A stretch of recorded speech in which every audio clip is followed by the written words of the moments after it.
जय हिंद, नमस्कार।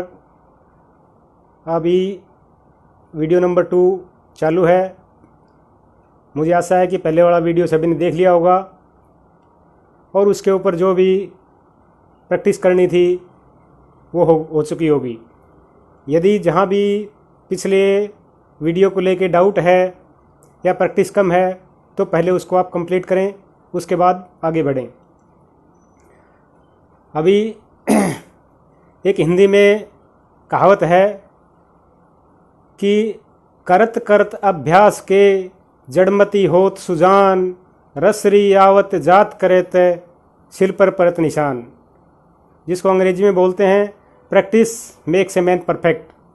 यानी कि आप जितनी बोलने की प्रैक्टिस करोगे उतनी ही ज़्यादा जल्दी आप अंग्रेजी बोलना सीख पाओगे। तो इसलिए प्रैक्टिस बहुत ज़रूरी है। खाली वीडियो देख के आप ये सोच रहे हो कि भाई मेरे को अंग्रेजी बोलनी आ गई, तो बिल्कुल नहीं आई। जब तक आप खुद बोल के 100% जब आप तक बोल नहीं पाओगे तब तक कोई फ़ायदा नहीं होगा। तो इसलिए जितना बोलोगे उतना ज़्यादा ही आप बोल पाओगे और सीख पाओगे। अब आज का टॉपिक शुरू करने से पहले मैं आपको एक चीज़ और बताना चाहता हूँ। जैसे पिछले वीडियो में मैंने बताया था कि भाई इंग्लिश जो है वो ज़्यादातर दो तरह की होती है, एक तो ब्रिटिश और दूसरी अमेरिकन। आज इसी से संबंधित एक चीज़ और बताना चाहता हूँ कि जो इंग्लिश है वो एक तो हम इंग्लिश जो पढ़ते हैं, हम किताबों में पढ़ते हैं, ठीक है, जो स्कूल में सीखते हैं, उसको बोलते हैं रिटन इंग्लिश।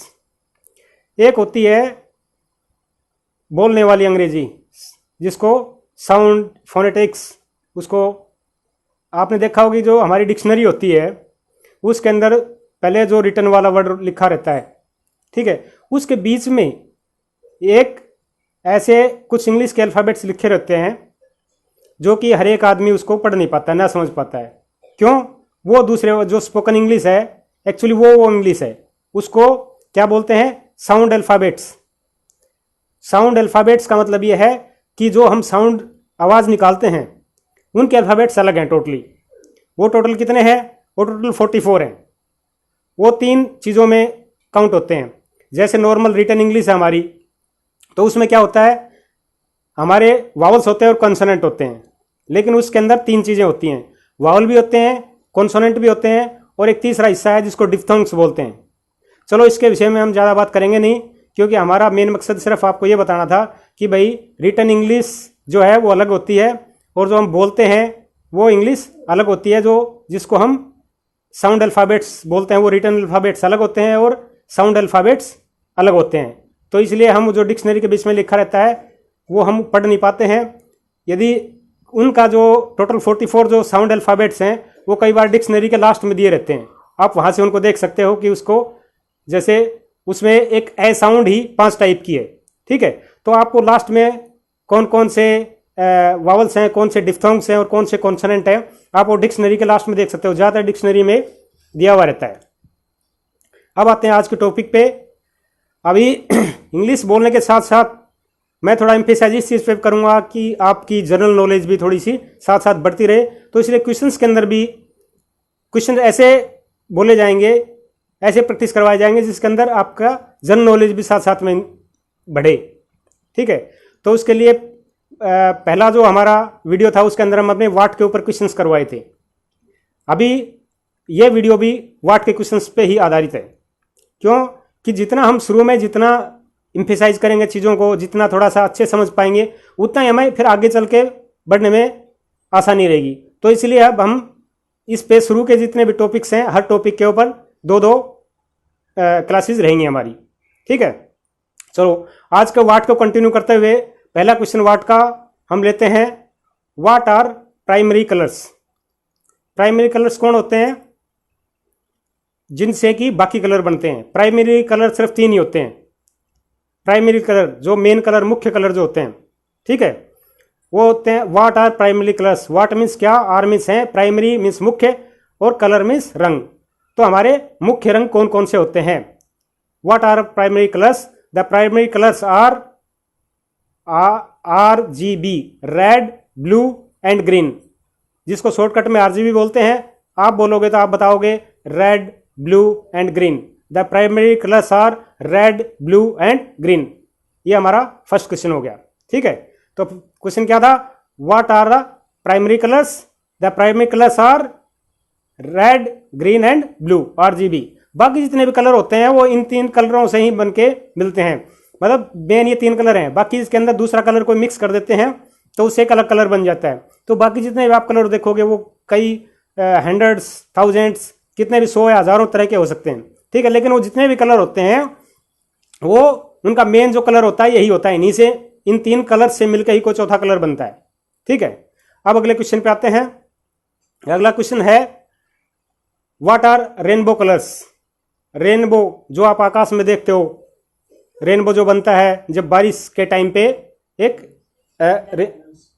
रेनबो बनता है, तो उसके कलर्स कौन कौन से होते हैं। What are rainbow colours, rainbow colours कौन कौन से हैं।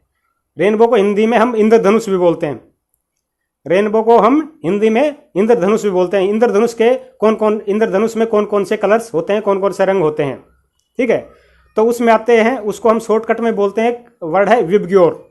काफ़ी जो बच्चे बड़े हैं उनको पता होगा विबग्योर। विब, उसमें वी, विब का पहला आता है V, V means violet, I for indigo, B for blue, G for green, Y for yellow, O for orange और आर फॉर रेड।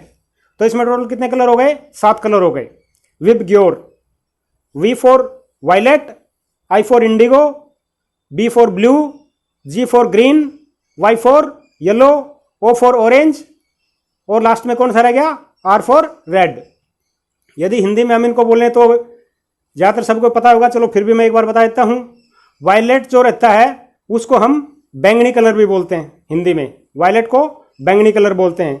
दूसरा कौन सा है, इंडिगो, ये डार्क ब्लू होता है। तीसरा कौन सा है, ब्लू, नीला, ग्रीन, हरा, वाई, येलो, येलो मीन्स पीला, ओ ऑरेंज, ऑरेंज मतलब संतरी कलर, आर रेड, रेड तो सभी को पता ही होगा, लाल कलर। ठीक है, तो what are rainbow colours, the rainbow colours are VIBGYOR, जो मैंने आपको ये बताए हैं। ठीक है, अब आते हैं अगले क्वेश्चन के ऊपर। अगला क्वेश्चन है हमारा व्हाट डू यू डू।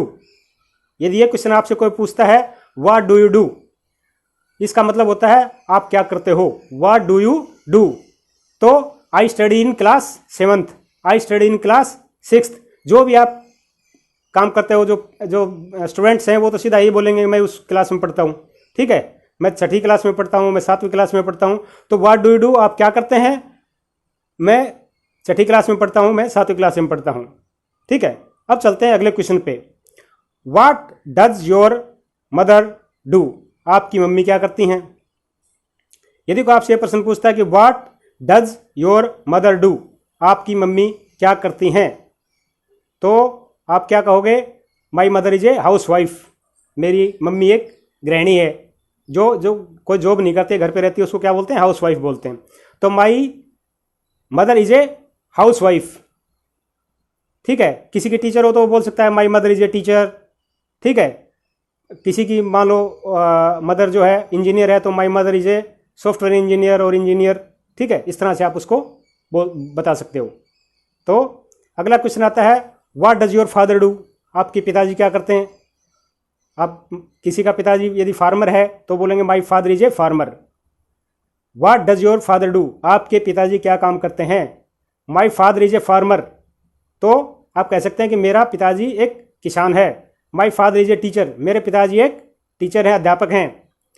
ठीक है, my father is an engineer, मेरे पिताजी एक इंजीनियर हैं। आप इस तरह से उसका आंसर दे सकते हो। ठीक है, अभी आपने एक उसके अंदर एक चीज़ ऑब्जर्व की होगी कि what do you do, what does your father do या what does your mother do. एक में डू आ रहा है, दूसरे में डज आ रहा है, भाई ऐसा क्यों हो रहा है। तो इसके लिए मैं आपको एक चीज़ बताना चाहता हूँ। एक हमारे अंग्रेजी के अंदर एक फर्स्ट पर्सन, सेकंड पर्सन और थर्ड पर्सन, 3 ये चीज़ें होती हैं। फर्स्ट पर्सन में कौन आता है, आई, वी। ठीक है, यदि आई से रिलेटेड उसके अंदर कोई भी चीज़ आ जाती है, आई या वी, वी मीन्स हम, ठीक है। तो ये क्या हो गया, फर्स्ट पर्सन हो गया। इसमें सिर्फ डू ही लगेगा हमेशा, जहां भी यूज होगा। यदि आता है फिर यू यूअर्स, तो उसमें क्या लगे, ये इसको क्या बोलते हैं, सेकंड पर्सन बोलते हैं, तो इसमें भी डू ही लगेगा, डज नहीं लगेगा। फिर आता हमारा थर्ड पर्सन। थर्ड पर्सन कौन है भाई, जो एक तो पहले तो जिसको हिंदी में बोलते हैं कि एक अकेला हो कोई, ठीक है, मतलब प्लूरल नहीं होना चाहिए, सिंगुलर हो, ठीक है। यदि प्लूरल है तो डू ही लगेगा, यदि सिंगुलर है, एक वचन है तो डज लगेगा, बहुवचन है तो डू लगेगा, ठीक है। तो थर्ड पर्सन में कौन हो गए, जो पूरे सिंगुलर है वर्ड है, या किसी का नाम हो गया, ठीक है, वो सब किस में आते हैं, सिंगुलर। या आप किसी का नाम ले रहे हो तो सिंगुलर होता है, मतलब एक वचन नहीं होता है वो, ठीक है, बहुवचन नहीं होता है। तो उसमें क्या करोगे आप, डज का प्रयोग करोगे थर्ड पर्सन में, और सिंगुलर जो भी आपके नाउन्स हैं या जो भी, ठीक है। तो इसलिए यदि आपसे बोला था व्हाट डू यू डू, तो उसमें यू के साथ डू आता है। लेकिन what does your father do, what does your mother do, तो इसके अंदर क्या होता है, डज का प्रयोग होता है, ठीक है। अब ये हो गए हमारे। अब हम चलते हैं अगले क्वेश्चन के ऊपर। What is your aim in life. What means क्या, इज मीन्स है, योर मीन्स तुम्हारा, एम मीन्स उद्देश्य, इन लाइफ मीन्स जिंदगी में, आपका जिंदगी में क्या बनना चाहते हो, आपका क्या उद्देश्य है, ठीक है। What is your aim in life, आपका जिंदगी में क्या उद्देश्य है। तो आप आंसर दे सकते हो, I want to become a teacher, I want to become an engineer, ठीक है, मैं एक टीचर बनना चाहता हूं, मैं एक इंजीनियर बनना चाहता हूं। I want to become a doctor, मैं एक डॉक्टर बनना चाहता हूं, और जो भी आप बनना चाहते हो। I want to become a writer, मैं एक लेखक बनना चाहता हूं। चलो अभी अगले क्वेश्चन पे चलते हैं। अगला क्वेश्चन है, what is name of your school. What is name of your school. What means क्या, इज मीन्स है, नेम मीन्स नाम, ऑफ मीन्स तुम्हारा, योर स्कूल मीन्स तुम्हारे स्कूल का नाम क्या है। तुम्हारे what is name of your school, तुम्हारे स्कूल का नाम क्या है। तो आप बोल, the name of my school is Delhi public school, the name of my school is government primary school भालखी। इस तरह से जो भी आप जिस स्कूल में के अंदर भी पढ़ते हो, आप उसका नाम बता सकते हो। तो यदि आपसे कोई पूछता है what is name of your school, तो आप बता सकते हो कि भाई मेरे स्कूल का नाम ये है, the name of my school is so and so, जो भी आपके स्कूल का नाम है, the name of my school is, फिर आपके आगे स्कूल का नाम। तो ऐसे बोल के आप बता सकते हो कि मेरे स्कूल का नाम ये है। चलो भाई अगले क्वेश्चन पे आते हैं। ये बहुत से बच्चों को पता होगा, what is our national anthem. हमारा नेशनल एंथम, हमारा नेशनल एंथम क्या है, राष्ट्रीय गान, जिसको हिंदी में क्या बोलते हैं हम, राष्ट्रीय गान। हमारा राष्ट्रीय गान कौन सा है, ठीक है, तो वो तो सभी को पता होगा, जन गण मन is our national anthem. Jana Gana मन जो है वो हमारा राष्ट्रीय गान है, ठीक है। अब चलते हैं अगले क्वेश्चन पे। What is the time now. यदि कोई आपसे पूछता है what is the time now, time क्या हुआ भाई, ठीक है। What is the time now, now का मतलब होता है अभी, अभी जो वक्त, जो अभी टाइम है इस वक्त का, what is the time now. अब तो आप यदि आपसे कोई ये पूछता है what is the time now, कि भाई टाइम क्या हुआ है, तो आप बता सकते हो it is 7 o'clock in the evening, शाम के 7 बजे हैं। It is 5 o'clock in the morning, या आप ऐसे कह सकते हो इट इज 5:45 AM, 5:45 PM। अब AM और PM के बारे में डिफरेंस बता देता हूँ। AM जो सुबह के टाइम बोलते हैं, PM मतलब जो शाम के टाइम बोलते हैं, ठीक है। तो AM और PM का जो कट ऑफ टाइमिंग है वो है दोपहर के 12 बजे। दोपहर के 12 बजे से पहले, और जो जैसे मान लो रात के 12 बजे से लेकर के दोपहर के 12 बजे तक पूरा AM का टाइम होता है, और दोपहर 12 बजे से लेकर के रात के 12 बजे तक टोटल उस टाइम को क्या बोलते हैं, PM। तो आप ऐसे in the morning, in the evening लगाने के बजाय AM और PM भी बोल सकते हो। It is 5:45 AM, it is 5:30 PM, इस तरह से आप बोल सकते हो, ठीक है।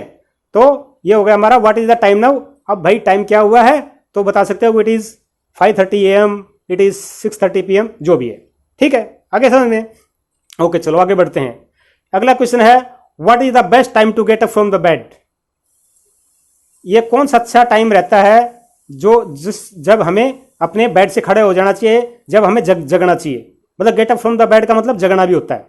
मतलब gate up from the bed मतलब बेड से खड़े होना, या आप कह सकते हो जगना, जगने का टाइम क्या होता है, what is the best time, सबसे बढ़िया टाइम कौन सा है, what is the best time to get up from bed, उठने का, सुबह उठने का हमारा सबसे अच्छा टाइमिंग कौन सा है। तो आप कह सकते हो भाई इट इज़ 5 o'clock, कोई कह सकता है इट इज़ 4 o'clock, जैसे भी आप कुछ भी आंसर दे सकते हो, ठीक है। तो 5 AM यदि 6 AM बोलते हो तो इन द मॉर्निंग लगाने की जरूरत नहीं है, लेकिन यदि आप क्या बोलते हैं ओ क्लॉक करके बोलते हो, इट इज़ 5 o'clock, तो इन द मॉर्निंग आप साथ में लगाना है, ठीक है। It is 5 o'clock in the morning, it is 4 o'clock in the morning. तो यदि ओ क्लॉक लिख रहे हो, बोल रहे हो, तो आपको मॉर्निंग या इवनिंग लगाना पड़ेगा, और यदि आप मॉर्निंग इवनिंग नहीं लगा रहे हो तो it is 5 AM, it is 4 AM, जो भी AM मतलब सुबह के टाइम को AM बोलते हैं इसलिए, ठीक है।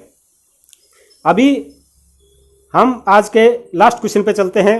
What does MP stands for, what does MP stands for, मतलब जैसे कोई एब्रीवेशन होती है जो शॉर्टकट में रहता है उसको एब्रीवेशन बोलते हैं, ठीक है। तो what does MP stands for, MP का क्या मतलब होता है, या ये क्या बोलते हैं, इसका मीनिंग क्या होता है, what does MP stands for, ठीक है, यानी कि इसकी फुल फॉर्म बताओ आप। What does MP stands for, MP आप कह सकते हो कि MP stands for member of parliament, MP stands for Madhya Pradesh, ठीक है। मतलब MP से जो M एक वर्ड हो गया, P वर्ड एक अलग वर्ड हो गया, ठीक है। तो जैसे what does MP stands for, MP stands for member of parliament, MP stands for Madhya Pradesh, ठीक है। इस तरह से जैसे what does COVID stands for, आजकल जो कोविड का चक्कर चल रहा है, ठीक है, ये जो बीमारी चल रही है पैंडेमिक, ठीक है।